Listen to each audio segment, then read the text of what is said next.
calling all hand stitchers of any level of experience. Join me in 2026 and create your own stitched journal. This is a unique opportunity to stitch through the seasons without pressure or deadlines. No slow stitching experience is required. Come as you are. Beginner and advanced stitchers are welcome. Here is a first look. I wanted to give you a sneak peek at my journal stitching. Now, if you're subscribed to my newsletter, the latest issue talks about a stitch along that I'm going to be starting in 2026. I've also made a blog post about it, and so I'm going to link to that below if you want to have a look at it.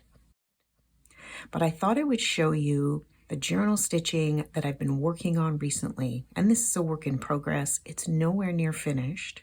And I thought you might like to have a look at the kinds of things that I'm going to be doing with this stitch along project. The first thing I'll mention is that I've made a special template set to go along with the stitch along. And I'll put the images of that set of 16 so you can have a look at that. And that set is meant to mark the seasons and to enable the journal stitching in a bunch of different creative ways. So this piece that I've been working on is about 10 by 10. And for the stitch along, I want to make it flexible. So you can make a scroll, you can make pages, you can make one large piece. It's really up to you. And this was really a way for me to explore this idea and see what worked for me. So I've used some of the mini templates here. I stitched a mushroom, and that was really fun. I love how small it is. I've put that on a small patch of green. And then I've stitched the heron, and that's part of the mini set, and that's separate from the seasonal set. I'm going to be using both for this stitch along. And if you want to get both sets of the minis, the bunny and the cat that repeat in each set will be replaced with the penguin and the hopping bunny.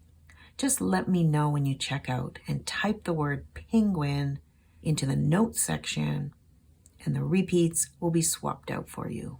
If you want to get both sets, or you already have the mini set and you want to add the nature set, the repeats will be swapped out for you. So I've added that bird here. I may add more stitching to it and I may not. And then I've also added up here a little dog. This is meant to be my Cairn Terrier. I have a little black Cairn Terrier and I wanted to add her.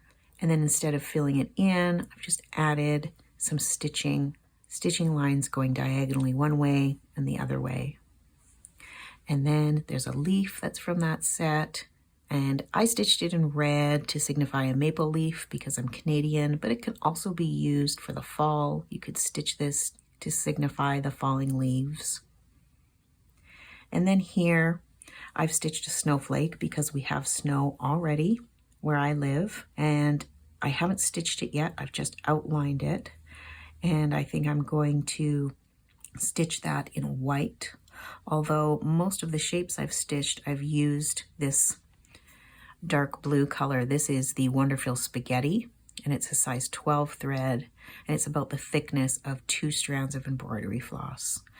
So I'm either going to use that color or I'm going to use white for the snowflake. I've also stitched some words. These are in Welsh because I've been studying Welsh for a while now. I have Welsh in my background, and so that's something that I've been exploring. And so this word up here means hopeful. And this word here means peaceful. And then this word down here means strong. And so because this is a journal project, everything here is really personal to me. The words have meaning because of things that are happening in my life right now. The fabrics have meaning. I'm going to encourage people to choose fabrics if they have them that have special meaning to them. This goldfish here comes from a curtain that I made for my daughter when she was little, and so I've had this fabric and bits of it for years and years and years and incorporated that into my piece. This fabric is a design that's from my Spoonflower shop. So for me, this is a very personal piece, and that's the idea that I want in this journal stitching, is for everyone to take their own slant at it in terms of size and shape, and then also the content. So that's just a brief look at where I'm at with this piece. I feel like it's in the beginning stages. I have a lot of stitching to do, but I'm really happy with where it's going. I want to invite you to join me for the stitch along. I want this to be no pressure. There's no goals or set dates that you have to have things completed by. This is something that you can work on at your own pace. You can make it as small or as big of a project that you want. I really want this to be something that's enjoyable and doable for everybody. Thanks so much for having a peek at this today.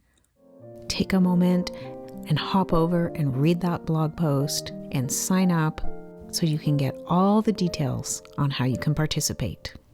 Until next time, take care of yourself and happy stitching.